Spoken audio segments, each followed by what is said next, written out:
Oke teman-teman, balik lagi di podcast aku, podcast Silaban. Hari ini aku bersama kakak cantik nih, guru yoga. Tapi di awal kita kenalan dulu nih, bersama kak apa? Dewi. Dewi, apa nama lengkap kakak? Cikgu Dewi. Ya kan kalau yoga kan dia panggilnya Cikgu. Yoga teacher atau yoga instructor kalau di Batam ini? Kalau di Batam sih sebenarnya kan yoga instructor ya, tapi kan orang kebanyakan panggilnya Cikgu. Jadi orang bilang Cikgu Dewi gitu. Gitu? Iya. Cikgu di sekolah pun cikgu juga kan? Oh ya? Iya. Ya, jadi kan kalau untuk guru yoga memang panggilnya Cikgu. Di Batam ini mungkin ya? Untuk Batam sendiri ya, Batam sendiri kan kita daerah Melayu. Oh iya. Jadi mereka panggil Cikgu. Pakai itu ya? Iya. Oh. Iya, kita sekarang lagi di studio kakak ini di Cakra Yoga ya. Jadi kita pengen ngobrol tentang yoga lah. Di awal kita pengen tahu nih perjalanan yoga Kak Dewi ini. Awalnya member pasti. Iya, aku kan dulunya member dan sama yoga itu sih sebenarnya nggak suka banget. Aduh, yoga sebenarnya nggak masuk di list aku lah ya. Kenapa? Karena aku pikir yoga itu apaan gitu, cuma diam seperti ini ya kan. Iya. Jadi dulu aku itu sebenarnya member di Celebrity. Oh, Celebrity Fitness iya iya gitu iya. ya. Terus nengok ke sana pas kalau kita masuk kan ruangan yoganya kan beda tuh. Beda. Jadi kita lihat, hah ngapain sih mereka gitu kan. Sementara kan sukanya kan nge-gym. Iya. Gitu. Jadi pas lihat, aduh apa sih? Pasti nggak ada keringatan. Karena kan saat kita kalau olahraga itu kan keringat Harus gitu kan. Atraktif gitu. Iya iya. Oh, awalnya nggak suka. Nggak suka banget. Nggak suka. Terus kapan nih kena trigger sukanya? Oh gitu. Setelah Jadi, udah latihan dulu? Berapa enggak. Jadi waktu itu aku sih sebenarnya karena suka guru yoganya. Cewek gitu. atau cowok? Cewek. Oh, cewek. Jadi waktu itu setelah selfie tutup, jadi kan aku pindah ke Sahid. Iya. Ya, Sahid. Oh, ada yoga di situ? Ada yoga di sana. Nah, pas di sana di sana kan alat-alatnya sedikit ya. Iya. Jadi pas aku nyampe sana alatnya nggak tersedia lagi gitu. Otomatis daripada pulang ke rumah, ya udahlah mending ngikutin kelas yang lain gitu kan. Yang ada lah gitu. Yang ada. Nah, kebetulan ada kelas yoga, aku masuk gitu. Nah, pas masuk situ kok enak yoganya. Oh, makin lama makin gitu. enak. Mungkin pembawaan guru juga ya, cocoknya sama kita iya. seperti apa gitu. Jadi yang kena yang di Sahid lah. Yang di Sahid. Mulai suka lah. Mulai dari suka. Situ. Waktu latihan sampai ke ikut training yoga teacher, berapa lama kakak latihan yoga? Aku kayaknya Berlatih cuma 2 bulan loh. Serius? Serius, aku cinta yoga itu kena 2 bulan. Aku langsung tanya-tanya ke teachernya, Say, kamu sekolah yoga di mana? Aku tanya gitu kan. Oh, aku sekolah yoga di Bali. Mahal nggak? Enggak sih, tergantung kamu mau ngambil berapa. Yoga itu kan kita dari 30 jam dulu. 30, 50, dari dasarnya itu kan di 30. Oh, 30 jam. Oh, bukan 50 ya? Bukan, 30 jam, 50 jam, 100, 200, 300, sampai nanti ke 500. Gitu. Oh, oke. Karena kakak singgung soal jamnya kan. Jadi untuk idealnya, seyogianya, jadi pengajar yoga berapa jam? Sebenarnya sertifikasinya sih nggak tergantung ke sana ya, aku pikir ya. Ada juga yang udah dia 200 jam, cuma dia belum pede untuk ngajar gitu. Sementara ada yang dia baru 50 jam, dia udah pede ngajar. Jadi tergantung kembali sih ke individunya masing-masing. Oh gitu. Tapi kan pasti ada standar aturan, nggak ada? Kalau standar aturan sih minimal berapa? Minimal 100 lah kali ya. Minimal 100. Iya, karena kan untuk di 30 sama 50 itu kita masih belajar untuk dasarnya aja. Oh, ilmunya masih dikit lah. Iya. Karena secara kalau guru yoga kan dia kan mau mentransfer ilmu gitu loh. Harusnya ilmunya harus banyak dong. Iya. Minimal 100-200. 100-200 oke lah ya. Berarti dulu trainingnya di mana? Di Bali? Di Bali. Berapa lama sekolahnya di Bali aku sih langsung ngambil 200 jam ya, saking semangatnya ya kan. Langsung ambil yang 200 jam. 200 jam? 200 jam, hello. Itu kayak di karantina dong berarti? Benar, jadi kita 200 jam itu kita benar-benar sekolah masuk jam 7 pagi, pulang jam 6 sore. Kayak sekolah? Ke sekolah. Ada makan siangnya, ada makan siang, istirahat 1 jam, pulang lagi. Itu berapa lama, berapa bulan? 200 jam ini? 200 jam itu kan 21 hari. Oh, berapa tahun pas itu ya? 21 hari kita. Berarti hampir sebulan lah. Hampir sebulan lah. Kita keberangkatan, kepulangannya sebulan lah. Berarti harga price yang kita bayar itu udah komplit itu kan, udah include kan? Biaya tinggal di situ gitu. Enggak, beda lagi itu cuma yes. Untuk sekolah ini aja tuh? Sekolah itu aja. Waktu itu aku kan sekolah bayar berapa itu dulu? 2018 ya. 2018 aku waktu itu 21 juta. Untuk trainingnya aja? Iya. Di luar tiket pesawat ini segala macam? Betul. Jadi kalau misalnya kita sama tiket pesawat mungkin segala macam, habis maka 30? kita ya 30 juta habis. Oh. Berarti banyak juga duit kakak waktu itu. Oh, ini 1 juta. Berarti udah saving money dari dulu kan? Iya dong. Iya. Iya, tapi karena memang kita suka kan otomatis sih, ya udah gua harus bisa gitu. Iya. Dan itu memang aku nggak langsung bisa. Aku hari ketiga aku udah mau angkat koper loh. Kenapa nggak latihan dulu kakak setahun, 2 tahun, 3 tahun udah banyak dapat latihan-latihan di berbagai studio, baru ngambil teacher training gitu? Karena waktu itu kan sebenarnya aku seorang budak korporat ya. Aku tuh budak korporat, budak korporat orang bank. Jadi aku sih nggak kepikiran dulu untuk jadi guru yoga. Aku cuma gue suka yoga gitu. Jadi aku harus mau belajar gitu. Kok bisa sih dia kayang, kok bisa sih dia handstand? Aku pikirnya seperti itu. Jadi nggak kepikir aku nanti mau ngajar, enggak. Oh, berarti ngikuti arus itulah ya. Iya, jadi cuma kok cakep ya. Aku pengen lah kayak gitu. Kok dia bisa cium lutut ya gitu. Akunya enggak gitu loh. Oh, dari situ ya. Dari situ aja. Oke. Jadi alirannya pengen tanya nih genrenya. Kakak yang belajar waktu di Bali apa? Kan ada kayak Astanga dan lain-lain. Kalau aku sih untuk memang Kappa Yoga School, aku dulu sekolahnya di Kappa Yoga School. Dan itu alirannya Hatha Vinyasa. Hatha Vinyasa. Iya, dia Hatha Vinyasa, jadi dia mengalir. Oh, apa bedanya ke Astanga? Kalau Astanga itu kan dia patah-patah ya, dan itu lebih banyak kayak strong. Oh, lebih strong. Iya, lebih strong. Kalau kita kan ke flexibility, sebenarnya sih sama semua. Iya. Sama semua. Cuma mereka memang kalau aku lihat dari Astanga dia lebih strong ya di kekuatan badan gitu.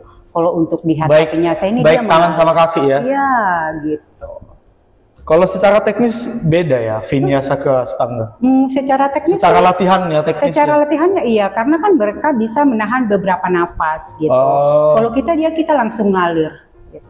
Jadi dari Virabhadra Sanawan, langsung. Oh iya, itu bedanya gitu. Iya. Berarti sekarang kakak 200 jam.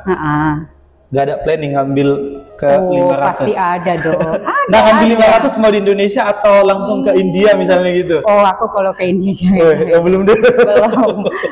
Itu suhu semua di situ ya? Bukan soal suhu sih. Kita agak berat lah gitu. Agak berat mungkin di bahasa atau segala macam kita harus ini sih. Kita jangan gua bawa biar sertifikatnya internasional. Biar naik privilege-nya gitu loh. Enggak, karena sebenarnya kita mau 200 jam itu juga kita RYT gitu udah internasional sih. Oh, udah ya. Sertifikatnya. Iya, itu internasional. Kalau 500 ngambil di Bali ada planning? Ada. Berarti lebih mahal lagi budgetnya? Lebih mahal dong. Mungkin sekitar. Berarti tambahin 300 lagi atau ngambil 500 dia? Enggak, ngambil 300 lagi. Tambahin 300 lagi? Iya, aku pikir 500 itu ngambil 500 jam lagi. Enggak. Oh, ngambil 3 ya. Itu 1 bulan juga itu? 1 bulan. Di Bali pasti ada dong? Di Bali ada. Kita sih dari sekarang kita ada ditawarin, cuma aku belum sih. Belum siap? Belum siap. Apanya belum siap? Semua? Oh, dananya.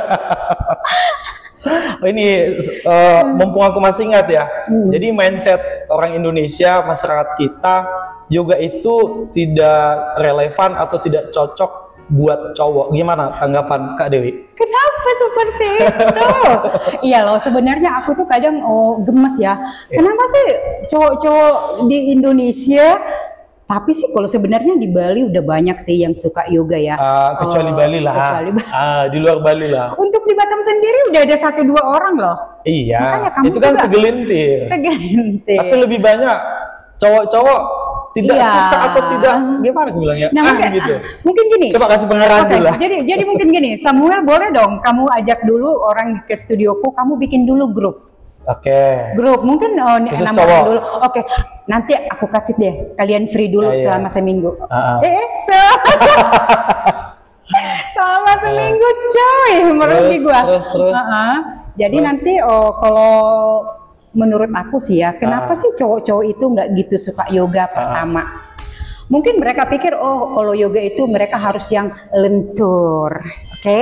Yoga itu untuk cewek. Untuk gitu. cewek harus lentur, harus fleksibel gitu. Sebenarnya enggak.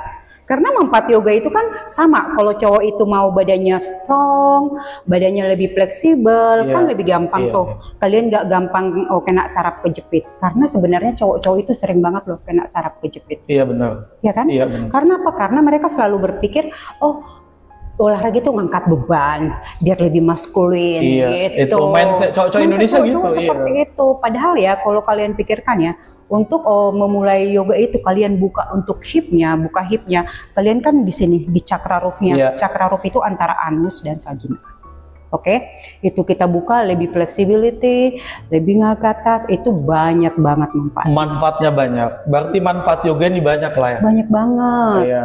Berarti dari sekarang nih cowok-cowok Indonesia ya, jangan lagi bilang yoganya untuk cewek. Iya, unisex ya, cewek, cowok, oke. Bisa. Oh. Apa aja manfaat yang kakak tahu? Yang paling umum lah, yang paling nampak manfaat ya. Jadi yang yoga paling utama sih otomatis ya untuk kesehatan. Ya. Itu udah pasti untuk kesehatan dan untuk flexibility, untuk kita menambah fokus gitu. Semua lah ya, otot juga ya, tulang gitu ya. Menguatkan otot, menguatkan bahu, karena kan di satu pose tertentu kita kan akan menahan beberapa cakra kita, ya. Cakra kita kan dari ujung kepala, dari mahkota sampai ke cakra roof kita kan ada cakra semua, dan itu memang semua berkesinambungan. Dan itu harus dibuka. Iya, harus terbuka semua. Gitu. Supaya lebih cerah lah gitu ya. Cerah kali dunia ini. Jadi kalau seorang jadi guru yoga, tips lifestyle yang sehat menurut kakak kayak mana lah?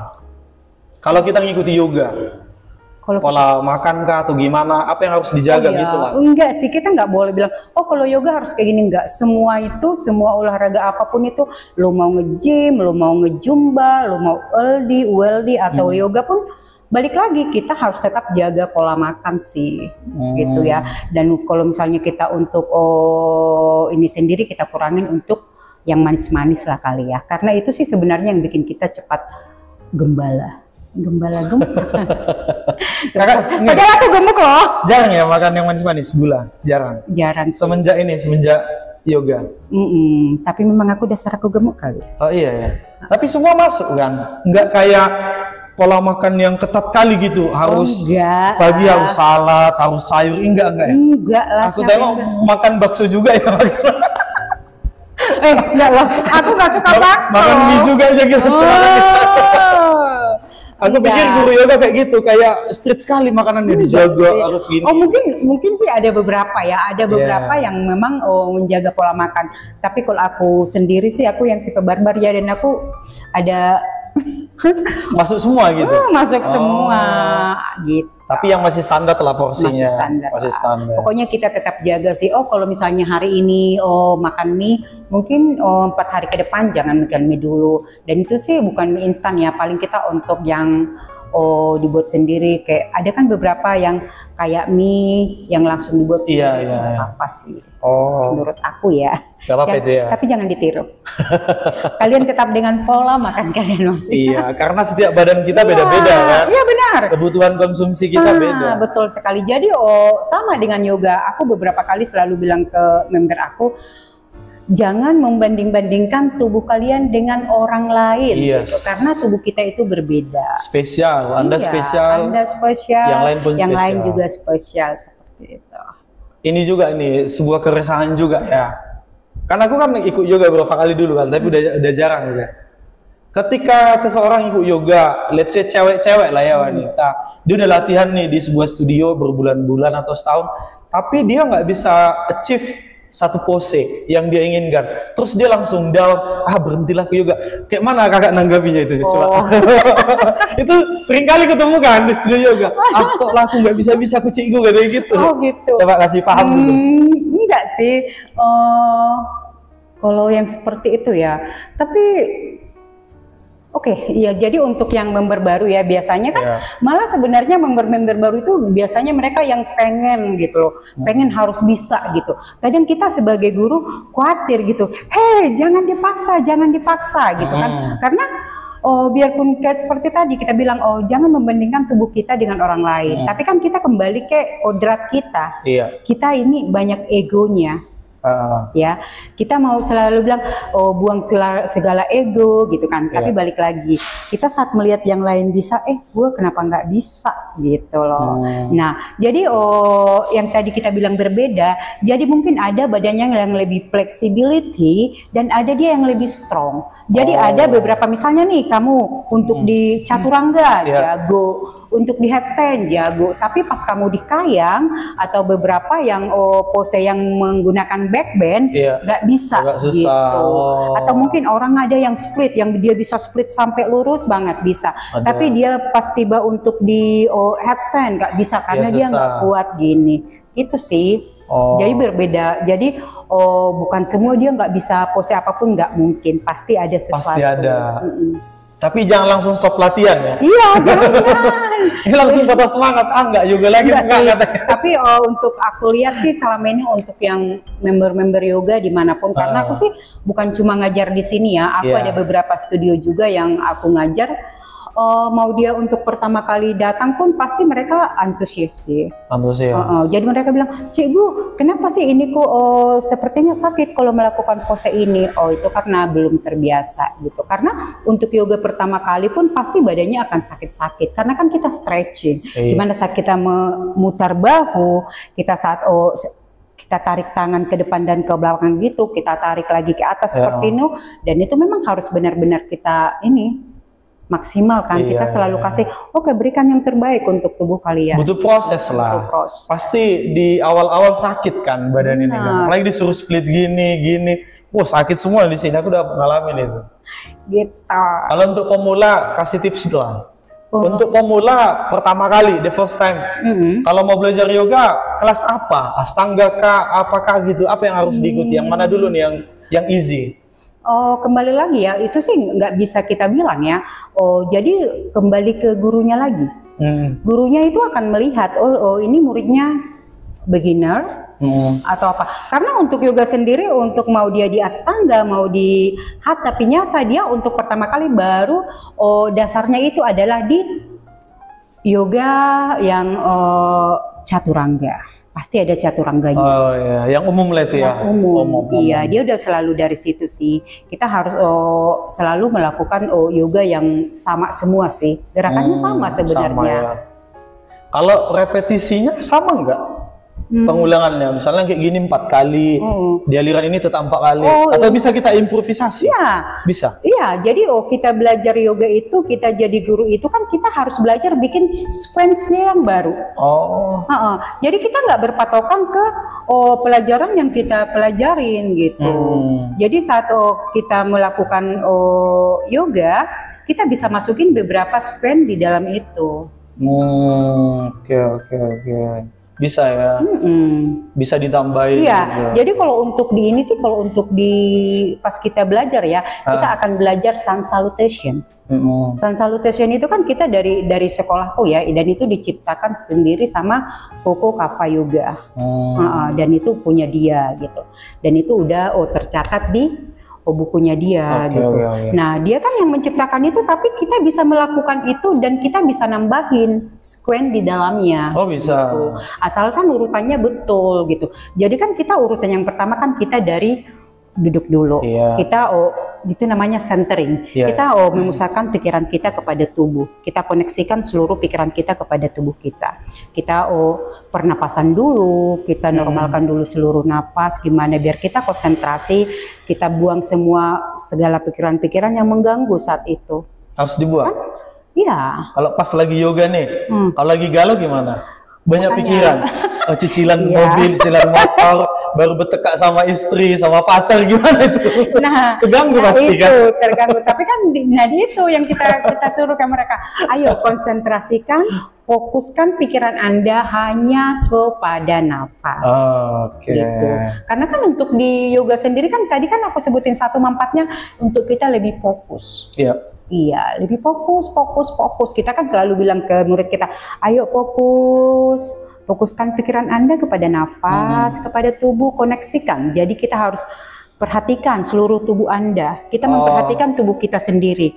Perhatikan organ-organ tubuh kita bagian dalam. Sampai kita bisa membayangkan, oh usus aku loh seperti ini sekarang. Jantung aku loh seperti ini sekarang. Oh bagian limpa aku loh seperti ini gitu. Berarti sebagai guru yoga itu dia harus bisa ngelit sampai kayak gitu ya? Iya, oh, harus. Iya. Bagaimana kakak bisa menghafal gerakan-gerakan itu di sini gitu? Siap ini kayak gini, siap ini kayak gini. Karena ada kawan kita, nggak usah kita sebut namanya dulu. Ada kawan kita yang baru ngajar itu awal-awalnya ya susah dia tuh, nama-nama dia tuh nggak tahu dia. Kayak mana kakak dulu kayak gitu? Kayak gitu nggak dulu? Siap ini apa ya?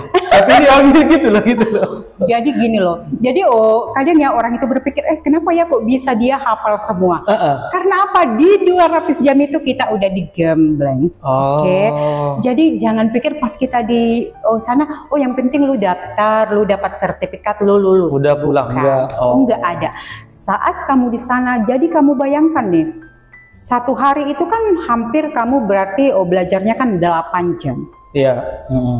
8 jam itu kau pelajarin selama 200. Berarti kan itu yang kita ulang-ulang terus. Iya. Nama-nama Sanskritnya, nama-nama Inggrisnya dan nama-nama Indonesianya. Jadi kamu ingatlah. Sampai nempel lah. Sampai nempel.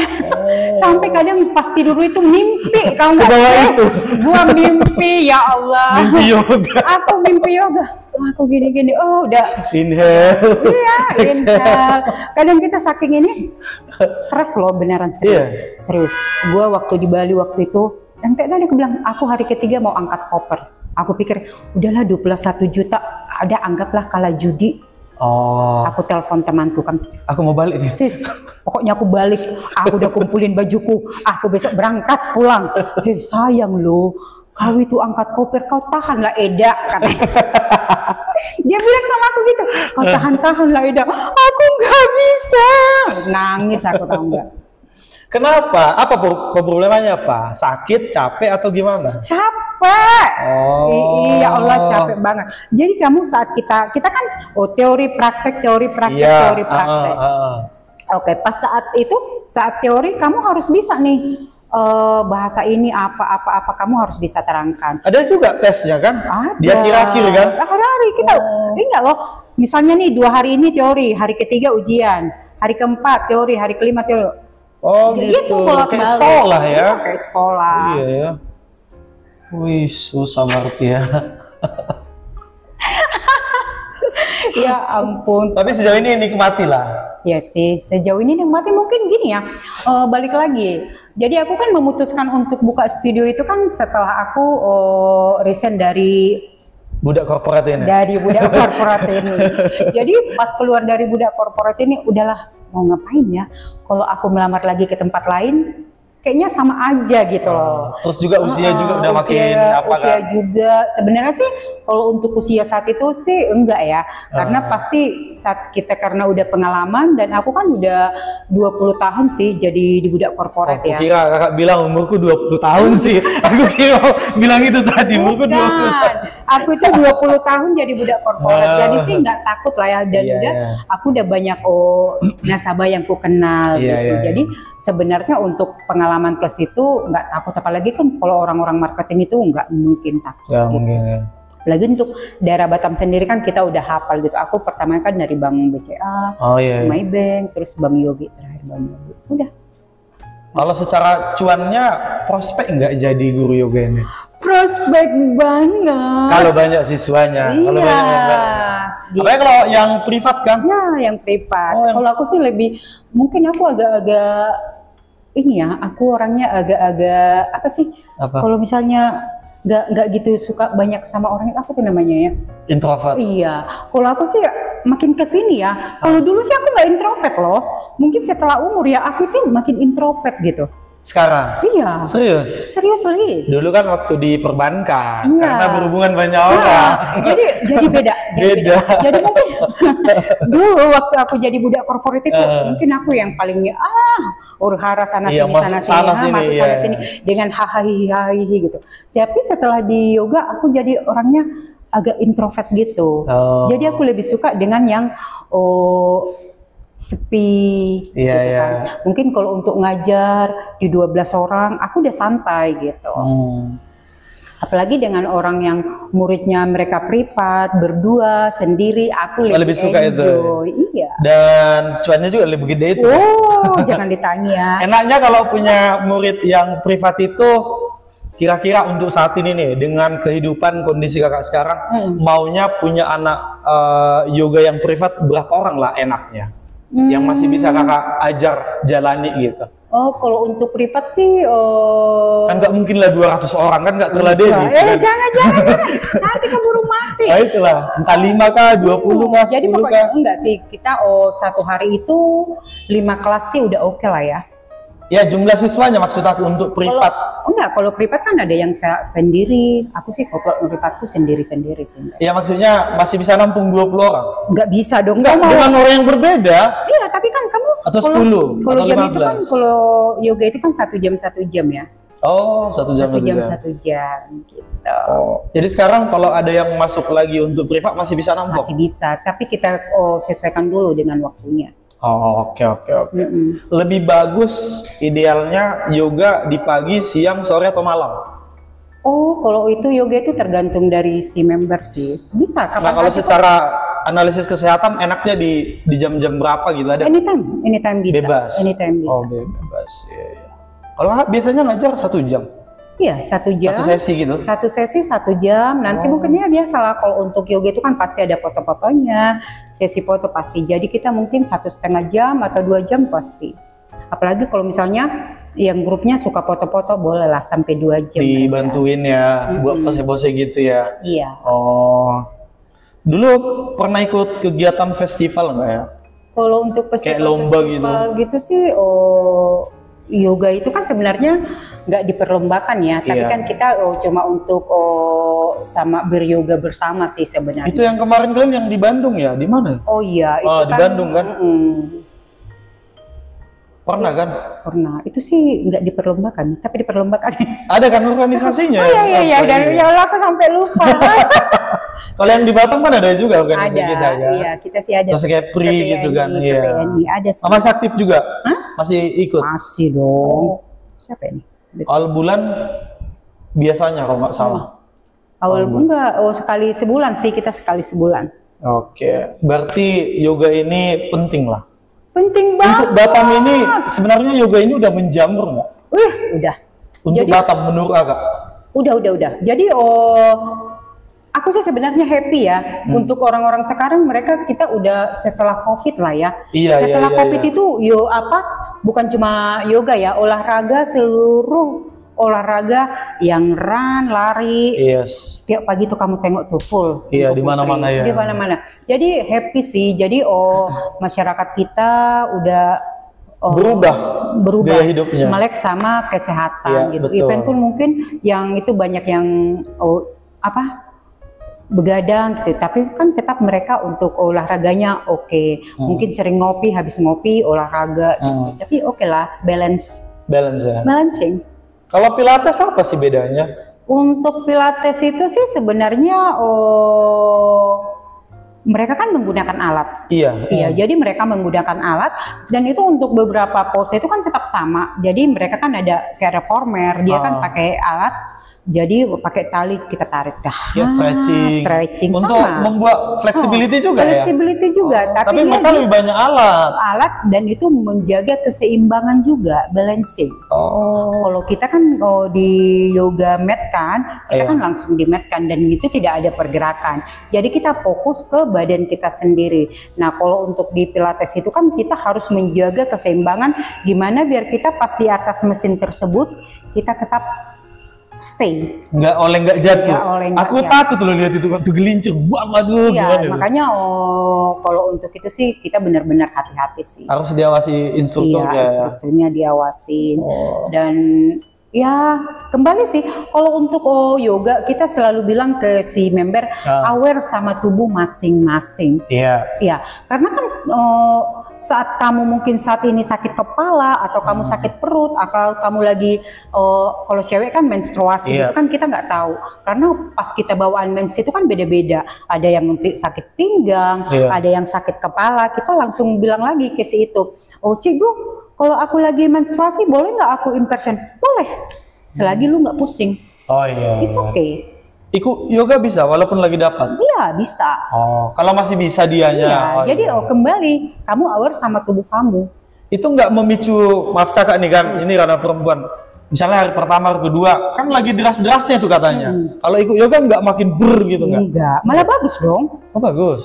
Jadi kalau misalnya ada beberapa member pas dia lagi datang bulan gitu, aku selalu bikin untuk kelasnya kita di split. Jadi open hip. Iya. Open hip, dan aku selalu kasih tahu ke mereka untuk yang lagi datang bulan, nanti ada impression, kalau pusing jangan dicoba ya. Kasih opsi lain. Oh iya. Tuh. Berarti banyak kali memang manfaat yoga ini ya. Banyak sekali ya. Harus. Buat awet muda juga pasti ya. Karena kan kita untuk pas kita nanti backbend, meluruskan bagian long your spine, itu kan merangsang kembali sumsum di tulang belakang. Sini ya. Iya. Dan itu memberikan awet muda. Ya, dan impression mengalirkan kembali oksigen ke kepala. Yes. Memang gitu, itu fungsinya. Bagus banget. Aku jadi pengen lagi nih latihan yoga. Ayolah, saya seperti tadi udah kau catat ya, kau catat. Kata Cikgu Dewi, aku mau dikasih free seminggu ya, catat seminggu. Aku ajak temanku 6 orang seminggu. Okay. Tapi ngajak orang itu yang susah, karena mindset itu kan. Kalau aku cuman sendiri kadang nggak enak. Kamu gini dulu, kita mau bikin konten yuk, kita itu dulu. Kamu lah, agak 4 orang juga nggak apa-apa. Nanti kalian cuma Virabhadra Sanawan tuh, gitu-gitu aja sih. Oh, boleh lah nanti aku diskusikan dulu sama kawan-kawan, mana tahu ada yang mau, ada yang pasti ada lah. Nanti aku kasih 3 kali pertemuan lah, free. Boleh. Yang penting dapat ini dulu. Jadi kan kita bisa posting, cowok-cowok sekarang udah yoga loh. Iya. Oke lah. Untuk ke depan ini dalam waktu dekat, ada nggak yang pengen kakak capai dalam hal yoga gitu? Misalnya training kah, atau mungkin berpose yoga di luar negeri atau di mana gitu? Aduh, kalau pose di luar negeri biasanya pose everywhere misalnya, gitu. Kakak kan buat pose di Menara Eiffel Paris misalnya gitu. Atau yang dekat lah. Di mana? KLCC, Twin Tower atau Merlion. Jangan sedih, gue kan foto banyak di situ, aja. Udah berarti? Udah ada pose? Atau ada next-nextnya atau ke Bali atau ke apa gitu? Ke Bali lah kita ya, kapan-kapan. Ini sih waktu-waktu dekat ini pengen ke Bali sih. Ke Bali mungkin ngambil sertifikat lagi sih. Atau kalau nggak sertifikat pun kita cuma renew lagi. Jalan-jalan terus latihan yoga gitu. Latihan yoga, renew mungkin untuk ambil. Kita kan ada beberapa yoga nih, kayak yoga swing, yoga mat, yoga wheel gitu. Kalau wheel sendiri kan untuk bagian tulang belakang sih. Dan itu untuk yang usia-usia di atas 40 pasti mereka suka untuk yoga wheelnya. Tapi pengen juga menambah ilmu lagi. Pengen dong. Belum merasa puas dengan ilmu yang sekarang. Belum cukup. Pengen juga lah memantapkan ilmunya lagi gitu. Pengen dong. Pengen kali ya. Di Bali lah berarti apanya? Di Bali. Kalau Indonesia Bali lah ya. Kayak markas utamanya di situ lah. Iya, di Bali. Kalau di secara internasional dunia, India nggak salah kan di India lah ya. Di Goa ada ada beberapa. Karena untuk sekarang untuk dari Australia atau mana-mana pun mereka banyak kan sekolahnya malah ke Bali. Iya ya, orang USA, Australia juga kan? Banyak yang di Bali mereka sekolah. Tapi aku dengar di USA yang paling banyak buat sertifikasi itu ya. Kok bisa gitu ya? Buat organisasi-organisasi yang gede-gedenya yoga itu banyak berpusat di USA gitu loh. Iya, karena kan mereka memang semua kan kayak global gitu kan, mereka suka yoga gitu. Kalau Indonesia sendiri kan kita masih terfokus kayak kita ngelola gym untuk cowok-cowoknya gym. Iya. Oh, di sana berarti peminatnya banyak berarti di Amerika ya. Oke. Gitulah Kak, kapan-kapan kita ngobrol lagi tentang yoga ya. Sampai jumpa di waktu atau di kesempatan yang lain. Next time kita ngobrol lagi. Masih banyak sih yang pengen kita obrolin tentang yoga ini di lain waktu lagi. Terima kasih waktunya. Terima kasih juga udah udah dibuka pintu datang ke studio ini. Oke teman-teman, pamit undur diri, aku Samuel Silaban dan ini Cikgu Dewi. Salam dari Batam, Kepri Indonesia. See you next time. Bye bye. Bye. Closingnya apa ya? Kayak mana? Namaste. Oh, namaste. Oh gitu ya.